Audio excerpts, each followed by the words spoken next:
E aí galera do Energia e Vida, beleza? Começando mais um vídeo aqui pra vocês. Esse vídeo é uma continuação de um vídeo que eu postei lá no meu canal. Quem não assistiu, corre lá pra ver. Eu vim aqui na Clínica Individuale e aqui é tipo nota 10 pra você fazer tudo o que você precisa pra conhecer mais o seu corpo, pra melhorar a sua performance. Então aqui você tem profissionais e vários tipos de exames que são totalmente diferenciados. Eu fiz alguns exames, postei lá e deixei lá no ar, né? Porque assim, alguns exames, alguns resultados não saem na hora. Então eu deixei pra gente vir agora, vamos falar com o doutor e ver o que rolou, como é que estão os resultados, estão positivos, o que a gente pode melhorar. E eu também vou fazer aquele teste da pisada. Então vamos ver como é que tá a minha postura, se tá tudo certinho, se eu preciso de alguma palmilha ou não. Então acompanha aqui e vamos que vamos, tentar sempre trazer o melhor conteúdo. Então segura.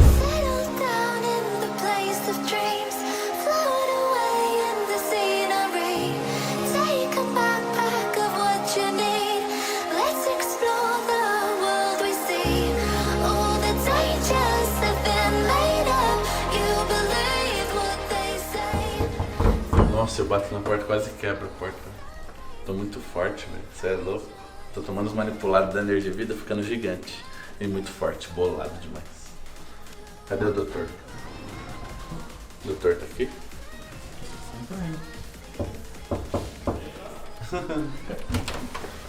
Olha aí! Bolado demais, hein, doutor? Você tá muito chique, hein? Por quê? Você tá bom? Tudo bom com você? Eu vi que você foi lá no CD. Foi lá.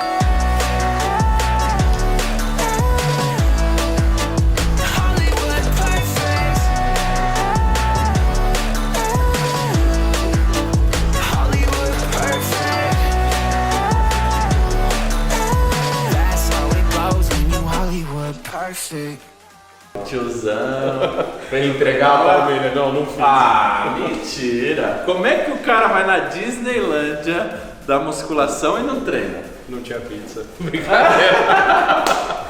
Não, mas a gente foi com o horário meio curto até, então eu fui dar a resposta pra ele do uso da palmilha. Sim. Inclusive hoje você vai passar, quero ver só se vai falar meu membro é curto que eu mato mais um e dou a resposta.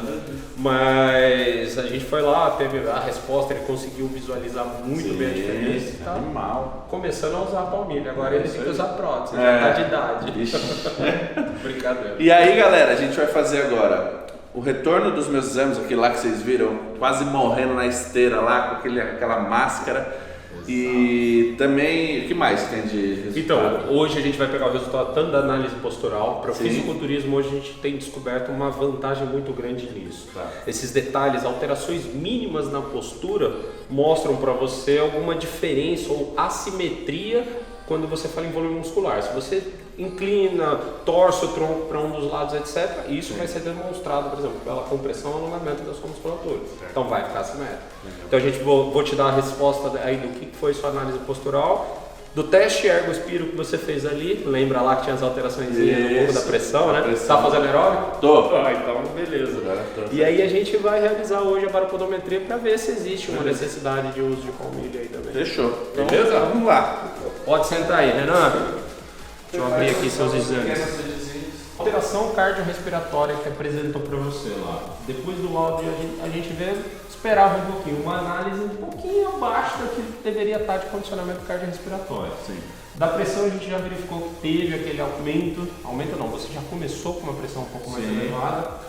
É uma situação normal para o fisiculturismo, mas não saudável. Então, o que a gente conversou. Exatamente. Não é porque a gente treina e a gente tem um volume muscular muito grande que é normal ter uma pressão um pouco superior. Exato. A grande questão é assim, você tem um aumento de resistência vascular pelo seu volume muscular e pelo tipo de treinamento. A gente fala de resistência vascular periférica, é o quanto que sua artéria fica comprimida. Sim. Durante o treino de musculação isso aumenta. Então você tem um aumento sistemático da pressão por causa disso. Só que a gente sabe, a gente conversou aquele dia lá, que o treino aeróbio contínuo, aquele treino mais suavezinho, ele é o remédio para isso. Isso. Melhora retorno venoso, é exercício cíclico, né? Sim. Então você contrai e relaxa mais vezes sem manter tanta tensão. Exato. Isso acaba sendo o remédio, a contrapartida do treino de Viu só, galera? Então, ó, meu aeróbio não é nem mais só pela estética agora, para ajudar a acelerar o metabolismo e tal, mas também para controlar a minha pressão. Exato.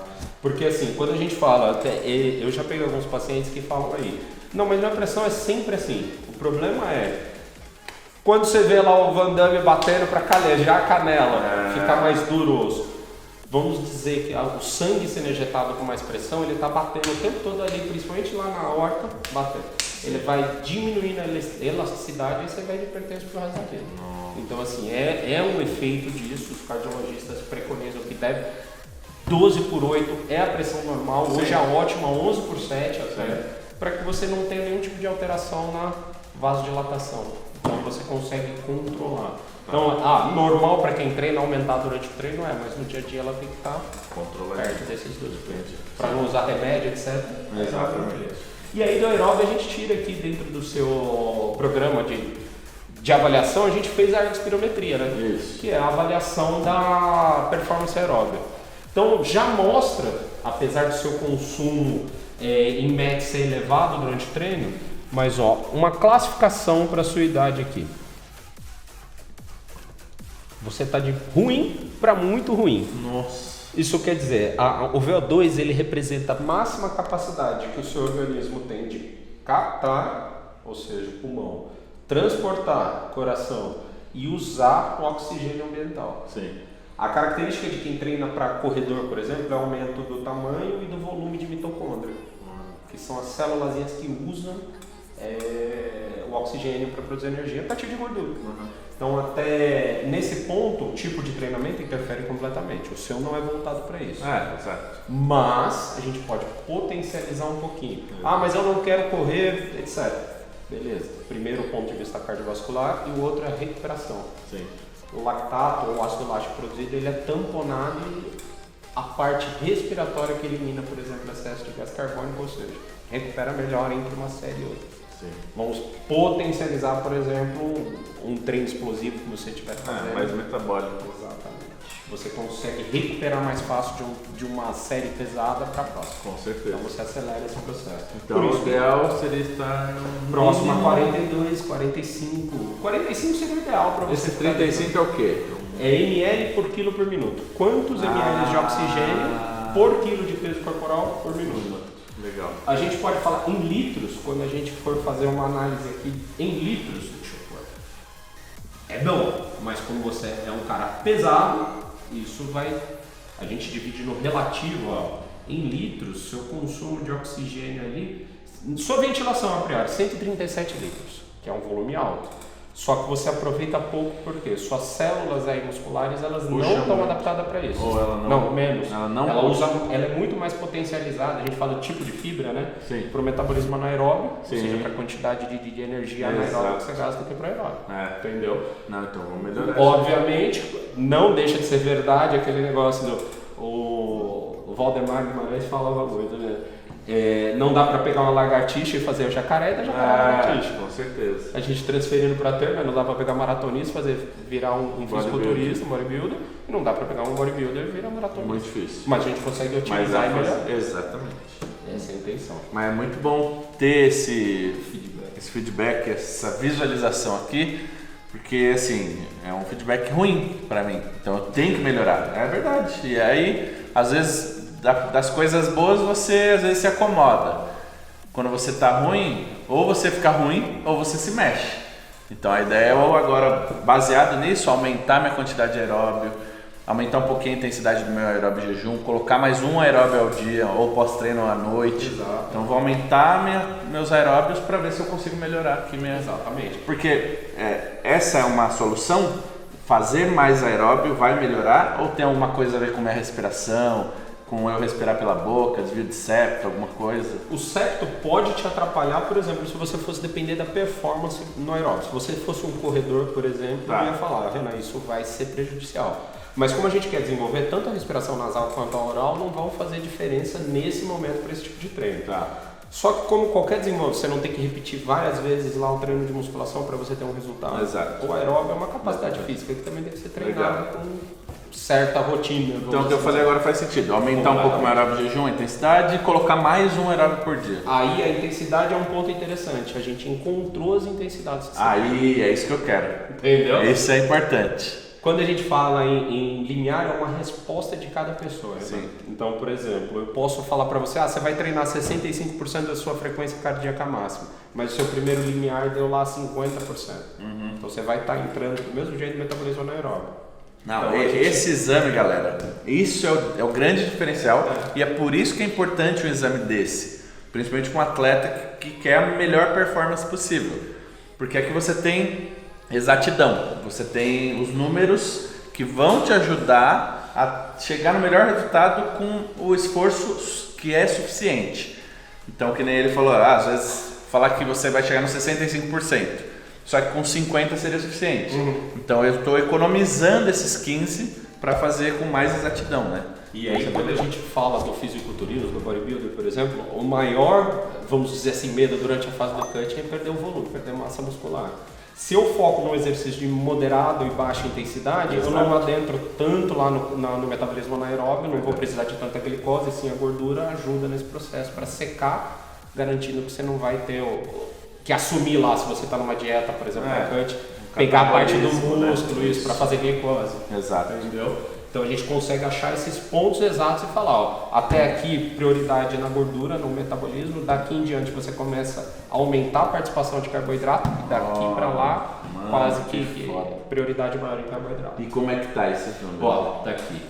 Esse gráfico, depois eu vou te mostrar, tá vendo? É só o número, tá né? Bom. Mas tá vendo essa curva? É uma curva ventilatória, ela representa como o seu organismo se comportou no consumo. Então quando a gente traça, eu já vou te adiantar ali, sua frequência é um pouco alta, já pelo seu coração está um pouco mais sacrificado, vamos assim dizer ali, pela força, então em torno de 130 a 140 batimentos é onde você teve a primeira quebra, ou seja, até ali é um ponto aeróbio. Então, se você manter em torno de 130 a 140, você tem uma prioridade de metabolismo aeróbio. Boa. Quando você ultrapassa um pouco isso, até em torno de 165 batimentos, você está fazendo uma divisão entre os dois principais fontes. E acima de 160 batimentos, aí você já vai dar uma prioridade mais anaeróbia. Sim. Então, no seu caso, por exemplo, a gente sugere pelo menos 2 vezes por semana nessa intensidade mais tranquila. Até 140 batimentos e mais prolongado, acima de 30 minutos. Então é só para você fazer o exercício cíclico contínuo que vai te dar o resultado positivo, tanto para a parte cardio quanto para a parte respiratória. Mas e nos outros dias? Aí você pode encaixar, por exemplo, um intervaladinho, só que o intervalado, quando a gente fala em intervalado para o aeróbio, a gente tem que ter uma estrutura para o corpo entender. Sim. A gente começa, essas duas intensidades que eu te falei, 80% numa, 20% não. Não é aquele tiro até morrer e sai sem estrutura. Sim. 80%, 20%. Que significa, eu vou fazer tiros de 5 minutos. 4 minutos lá, 130, 140. 1 minuto, 160 batimentos. Sim. Depois do terceiro 4 tiros, você não volta mais a 140, você vai estar mais acelerado, mas você mantém a intensidade. Isso. Que é o teu corpo responde àquela intensidade, entendeu? Legal. E aí você consegue cumprir, por exemplo, 5, 6 tiros e fazer um treino que melhora até o potencial aeróbico. Com certeza. Entendeu? Aí faria um hitzinho desse de o quê? Uns 15 a 20 minutos? 20 minutos suficiente. São 5 tiros. O treino prolongado lá até 140 a gente sabe que você não vai entrar na faixa catabólica, ou seja, você pode fazer tranquilo. Sim. Até é bom você fazer no pós-treino que você comentou aí, você vai aproveitar melhor, você já está ativado, o seu delay inicial você não tem do ajuste metabólico. Exatamente. Entendeu? Muito bom. Perfeito. Bom, da parte cardio então estamos falando. Vou te Beleza. falar da postural aqui. Deixa eu só... Vou mandar aqui porque eu... Bom, Renan, vamos lá. Pôs o forfeit. Boa. Aqui é a avaliação postural. Aquilo que eu te falei que a gente consegue verificar simetria, por exemplo, a gente partir daqui. Sim. Então, detalhes, por exemplo, o que a gente verificou lá com o Renato, que você brincou no começo, foi justamente aqui. Ele tinha uma simetria de membro e a gente via, fora a queixa dele já de dor no joelho, a gente via uma descompensação lateral. No seu caso, isso não apareceu. Tá. Você tem uma leve alteração aqui no quadril, mas é do dia, não é nada de gritante, assim, vamos dizer, né? Sim. Então meu membro não é curto. Não, por enquanto não. Ó, até deixa eu te mostrar aqui. Então, foi isso que a gente achou de diferença lá com o Renato aí. Desculpa usar como parâmetro. já teve o vídeo, né? Sim, não, mas então o Renato não fique bravo aí, depois a gente vai gravar lá. Bota o Renan também para fazer calorimetria lá. Boa. Então, o que acontece? A diferença que a gente encontrou nele está justamente aqui no quadril. Seu 0,2 graus, ou seja, imperceptível, insignificante para que você tivesse alguma simetria, alguma coisa. Ou seja, do quadril para baixo está ok, você não tem uma diferença de membros, tá? Mesmo quando a gente fala perna, tá? Já que é normal no fisiculturismo, a gente põe como coluna, a região lombar, né? Então você tem uma anteversão de quadril, que é normal, o aumento da lordose. O que isso pesa? Lá no futuro, uma compressão de disco, uma alteração. Pilates e alongamento são as estratégias que a gente vai complementando com ferramentas. Isso, né? então, um parênteses nisso também que o doutor está comentando. Aquele dia, quando a gente fez, né, esses exames, uma semana antes pro dia, eu estava com uma dor lombar. Então, eu percebi que foi muito desse ganho de peso rápido que eu tive. Lembra que eu tinha comentado? A gente nem estava falando do meu peso na época. Não deixou mostrar nada. Eu ganhei muito peso muito rápido, porque eu voltei a harmonizar e tudo mais. Então, foi um boom muito rápido. E eu comecei a sentir essa dorzinha chata. O que eu já comecei a fazer? Alongamento. Eu comecei a ter essa preocupação, melhorar o meu aeróbio, começar aeróbio jejum, e já passou a dor. Olha como realmente faz sentido. Então, só de você ter mudado pouca coisa, que não interferiu, vamos dizer assim, não criou uma rotina muito prolongada para você, mas já fez diferença. Exatamente. Qualidade de treino, você treinar sem dor é outra coisa. Nossa, com certeza. Joia. Então, essa hiperlordose, como eu falo, você muda a postura, inclina o corpo para frente também. Você começa a sobrecarregar, por exemplo. Quem nunca viu o fisiculturista antigo usando aquelas faixas em volta do joelho? É a carga anterior. Você começa a jogar. A lordose faz a coluna modificar, você desconta o centro de gravidade. Tá vendo que você tem até uma hiperextensão de joelho?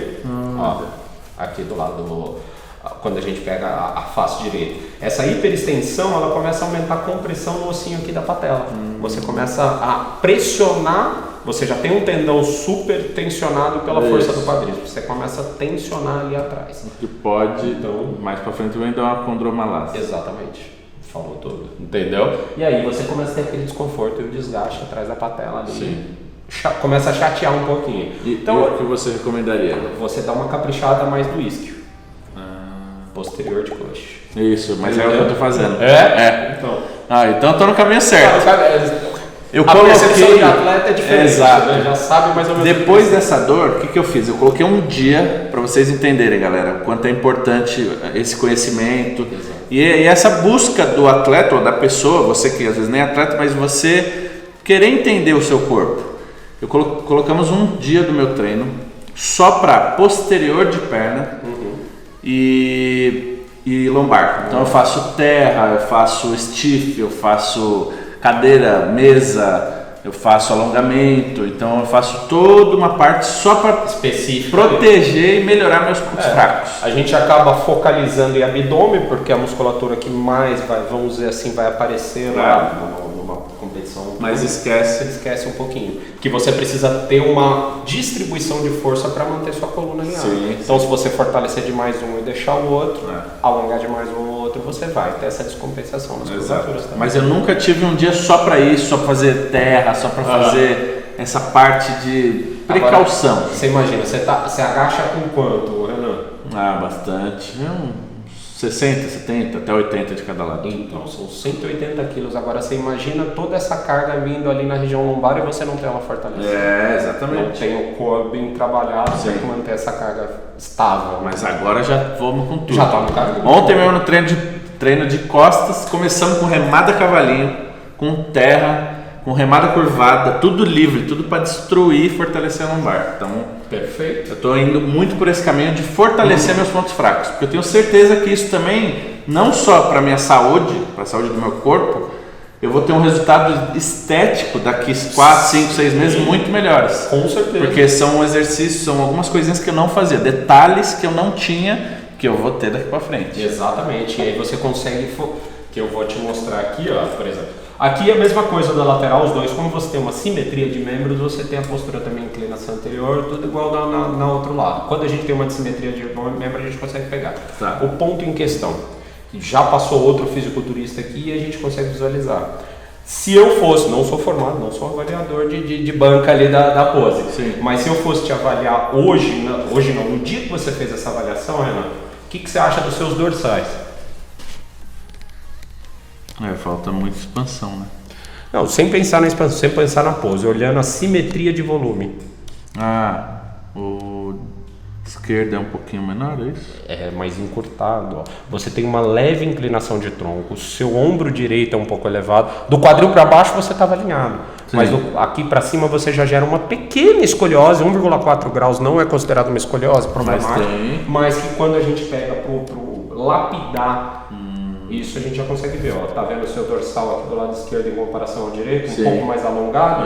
Então, essa diferença, se você dá uma pequena ajustada, você não tem espaço, você vai equilibrar os volumes e vai ter uma simetria melhor. Que legal. Uma bobeirinha, vamos dizer assim, isso não afeta você da maneira de sentir dor ou desconforto, porque tanto é que é um grau que não é nem considerado um grau problemático. Mas isso no nível visual competitivo. Nível competitivo pode fazer a diferença. Pode fazer. E nesse caso é o quê? Também RPG? Unilaterais, cara. Primeiro os unilaterais e o espelhão. Além da pose no espelho. Então, mas esse é complicado. Eu não sei nem qual é o lado.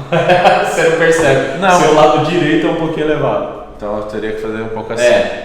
Você tá por exemplo, você caiu um pouquinho direito aqui, você já vai ver a diferença. Assim, Só que pra mim assim tá errado. É muito estranho isso, velho.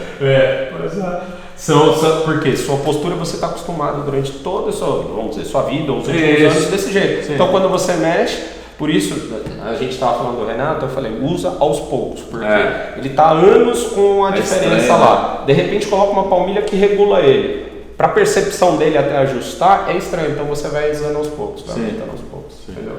Mas o seu é essa a maior questão. E aqui que tá pesada invertida. O que é isso? Você tem uma leve inversão, ou seja, o seu tornozelo joga um pouquinho para dentro, como se você pisasse com a parte interna. Isso é verdade. Entendeu? O que isso pesa? Imagina você fazer um leg press aí com uma carga elevada e essa força sendo descontada aqui, ó. Para dentro. Exato, ó. Esse aqui é o maléolo medial, o ossinho que você vê dentro. Tá. Então as forças formam umas forças de bending, que a gente fala que é curvatura, na sua tíbia também. É comum, por exemplo, quem tem esse tipo de dor desenvolver tendinite. Que é uma inflamação óssea aqui, aí vai trabalhar para o nosso ortopedista aqui depois comentar sobre isso, né? Você tem que passar lá com o Dr. Vitor. Sim. Então você começa a aumentar uma força lateral que você está jogando sempre para dentro aqui, a carga no maléolo medial aumenta e força de tração, ou seja, de curvatura na tíbia também. Sim. Como que a gente trata isso primeiro? Se é só um desvio de pisada, a gente vai fazer hoje o seu exame. Isso, legal. Se você realmente tiver isso, pode vir acompanhado de uma pronação ou ser só um desvio de arco, por exemplo. Também. Entendi. E aí a gente consegue fazer uma palmilha com um arquinho medial que vai deixar a sua pisada um pouco mais bem distribuída, por exemplo. Legal. Beleza? Fechou. Animal, hein? Feito. Boa. Vamos ver essa pisada como é que tá então? Bora.